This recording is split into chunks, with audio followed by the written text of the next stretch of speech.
What's going on, people? Might as well talk about the topic of the day. I mean, why not? Everyone else is doing it.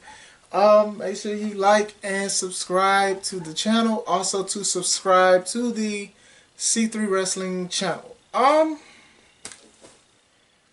has been doing releases for the past month and a half or whatever like that. But I think that like almost every time after we see releases, regardless of how we feel about them, if they're important or not important, we were like, okay, this is the last week, okay, but I believe this is like week 6. So I'm driving somewhere and then I check my Facebook. I check my Facebook and then they say that they have released Braun Strowman, Aleister Black, Ruby Riot, Lana, Santana Garrett, and Birdie Murphy. Okay, let's go into it. How do I feel about it? Okay, this is how I feel. Like, a lot of us, many people, they'll say, okay, well, if you get released from WWE, well, you can go to AEW, or you can go to Impact, or you can do Indies. Let's just get this clear. It's not just about moving to another company to work. You're so used to this system of wrestling and wrestling on a certain circuit, especially being with the COVID, the Thunderdome or whatever like that. You're so used to being somewhere around people that you probably trust and love, or you just being very professional, and to just leave and go to another job, sometimes it's not that easy. I have a job, I'm a lab tech, and if I quit or God forbid get fired, I can't just go somewhere like that. I got to get used to that. I have to get everything set up with my family. A lot of people live in Florida, which ironic is where, Daly's place is, but still the location, the time, the family that you have, the people that you have to provide for, that's just a big thing. So to just be like, just go here, and then there's a possibility that the companies might not want them. It's always unfortunate when people do lose their jobs, regardless if they're doing them or not, because that is a way of income that you are providing for yourself, maybe others, or maybe the community. So I will say that, like I said, it's always sad. Going into it, I guess we can go and talk about the list and like how I feel about it, and we'll just talk about that. Okay, so we'll go with the one, Braun Strowman. I'm shocked, but I think it's kind of upsetting. I do like Braun, but when you see how WWE has used him, I think he hit his peak for now. The guy was the monster among men, get these hands, and then he went to be a train conductor, the choo-choo, and he was Brock Lesnar's food. These big guys, when you become Brock Lesnar's food, there's not much that they can do with you. Mark Henry was Brock Lesnar's food. Undertaker was fine Brock Lesnar food, but he was Brock Lesnar food. When you get fed, and then when you take L's like he took from Brock Lesnar, and then eventually your Drew McIntyres and the Roman Reigns and the Fiend, the Bray Wyatts and stuff like that, you lose your luster. And this is why you have to protect your big men in wrestling. He was the big guy. I think the biggest guy they had, besides the guy that comes out with Apollo Crews or whatever like that. The guy was agile. The guy could wrestle. I know he came from like a bodybuilding background or whatever like that. So yeah, I think this is like one of the most shocking ones, because he could have had like a Big Show role as being like the gatekeeper, because I don't think that he would have been more of a multi-time champion. He would be the guy that takes the pins in triple threats or tag team matches and stuff like that. As far as him going to another company, it might take him a while. I mean, I do know companies don't care what other workers say on Twitter or whatever like that. He might not go to AEW. Who knows? Like I said, I remember he left a comment because I believe Evil Uno, I believe that's his name. He said something about like, independent workers losing money because of COVID and everything like that. And he was basically like, suck it up, basically, and work hard for this. Now, to a certain extent, I agree with Braun, and then to another extent, I sympathize with Evil Uno. But this is some of the bad and good things that you have to take with wrestling, whether you like it or not. So I don't know if that'll cause friction between them or whatever like that. Maybe they'll use him better than WWE did. So we can't be just quick to be like, okay, go to this company, they'll treat you better. I mean, like Miro, he's just won the TNT title, and people are like, oh, he's getting treated way better than he was in WWE. I'm like, can we wait and see? Because Miro, aka Rusev, was a beast at first with his wife Lana, and the Bulgarian brute with no shoes. He was doing good. So let's just wait, because just because you get a title in another company, that does not mean that you will get treated better. You might get paid more, but hey, teach his own. The next one I want to talk about is, I'm checking on my phone, excuse my unprofessionalism, Aleister Black. Now, I think a lot of people are upset with this because he just had a storyline of coming back, and I also think the thing with Big E, the segments and everything like that. And apparently he was shocked that he was released. It is a shocker. I think the guy can go anywhere he wants. A lot of people loved his character. They liked his work. You know, I thought he could have did promos a little better, my personal opinion. But I think that he can find a lot of work on the indies here and overseas and everything, where it's where he's from and everything like that. I could see him going to an AEW. I could see him going to an Impact. I could see him doing the independent circuit. I mean, Drew McIntyre did the independent circuit. Like, a lot of people just like, oh, he just went to Impact. Like, no, he didn't go to Impact. He went to a lot of other wrestling companies, and he made a name for himself, you know. So with him, like I said, I think his stock is still high despite the fact that he wasn't booked for a while. I don't know if it was pettiness between WWE and him because of his wife. I don't know. There's rumors of her going back. I don't know. So, like I said, this was a shocker too, especially because he was like in the middle of a storyline.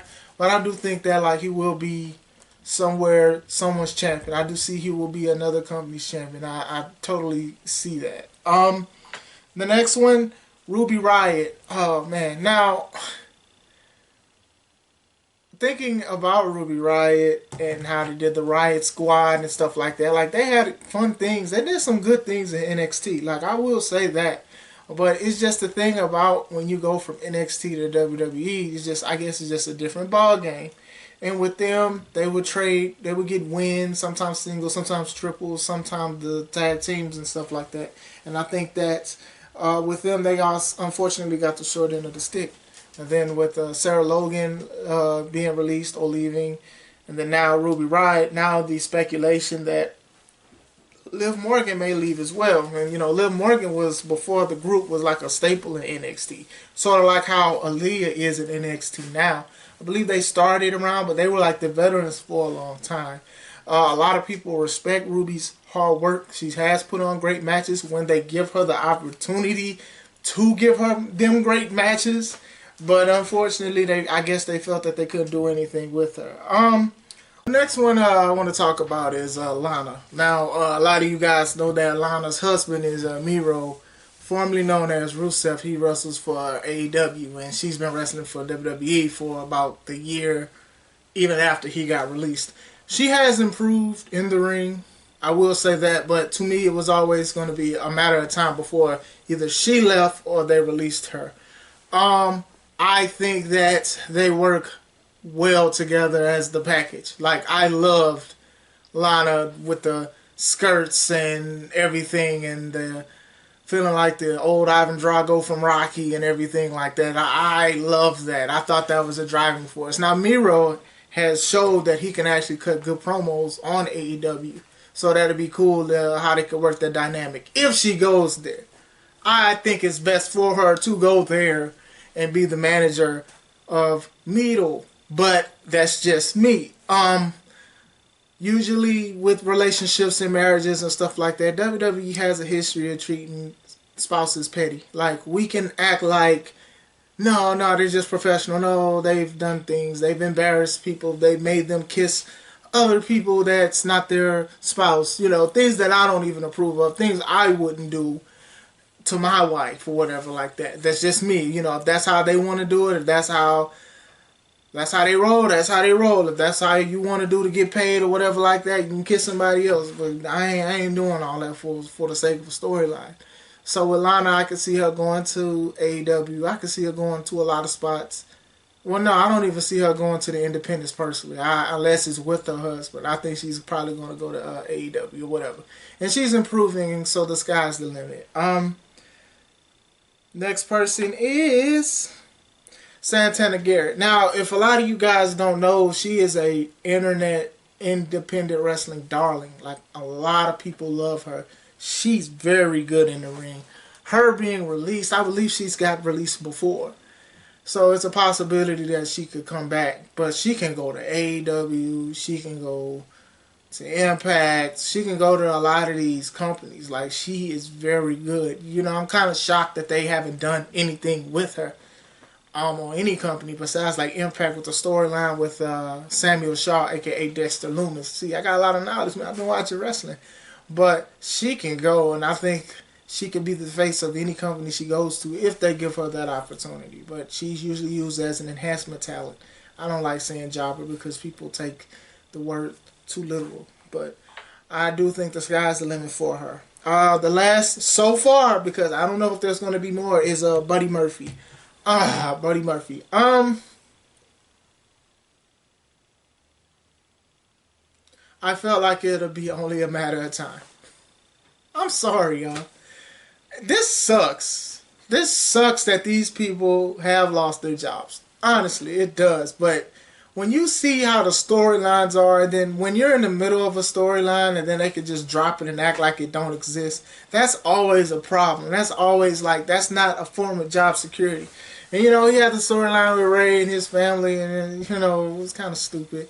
But they dropped that all of a sudden, and then like you just see like videos of him working out. I don't know if he was on main event or not. I don't, you know, I do think he had promise. He's had great matches. I believe he had a great match with like was it Roman Reigns? I believe he was a cruiserweight champion. Like, he's could put on great matches, and I do believe that if the machine was actually behind him, he could have been up there with some of the top guys. I just think he had all the potential in the world. I just don't think that they saw it. So that's how I feel. I believe he could go to AEW. I believe he can go to Impact. You know, a lot of these people were reinventing themselves, or they're being the same character, except the name is different. So the sky's the limit with Birdie Murphy. I could see him even doing the Drew McIntyre route, going out to the indies, making a name for yourself, going to all of these companies, and then they'll bring you back. You know, there's also that possibility.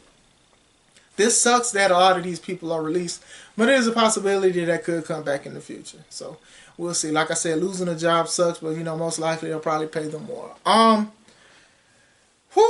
pills to swallow about these releases. Another topic I wanted to talk about is a lot of people believe that WWE may be setting up to be sold to something or being for sale. How do I feel about it? It's too early to call. Like, it's a lot of red flags because usually when you sell your content to another company, that's usually a red flag, especially when you guys are already making money, even last year when y'all were making these budget cuts.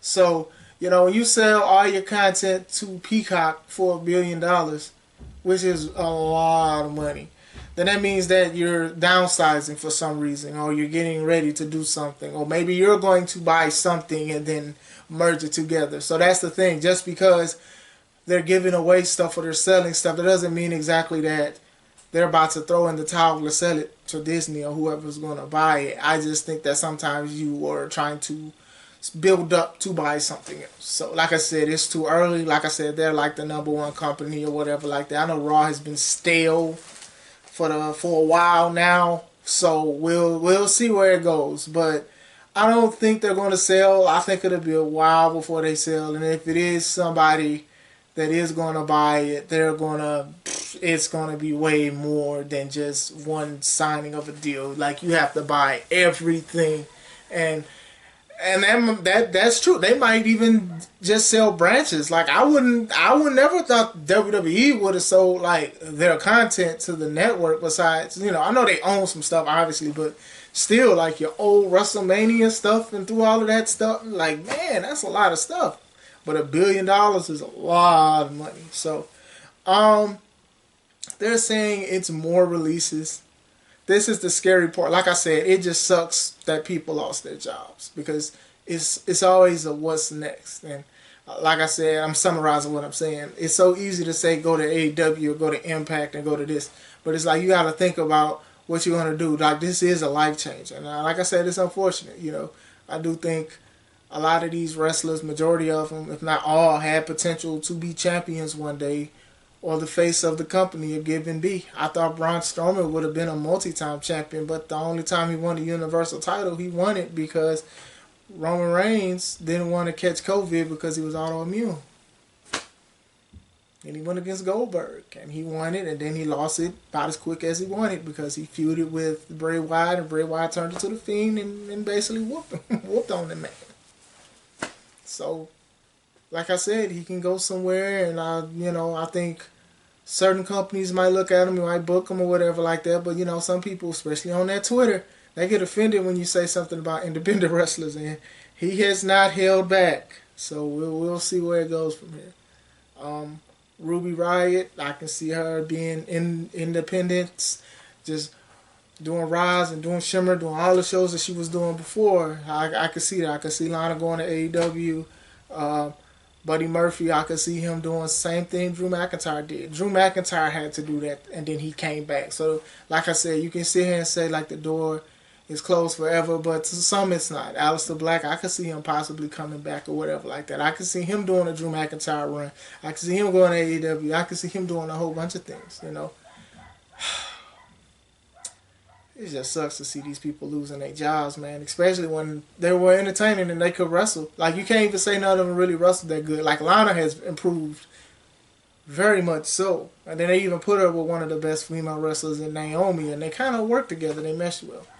But, yep, this is all I wanted to talk about. I wanted to talk about the releases, how I felt about each individual superstar.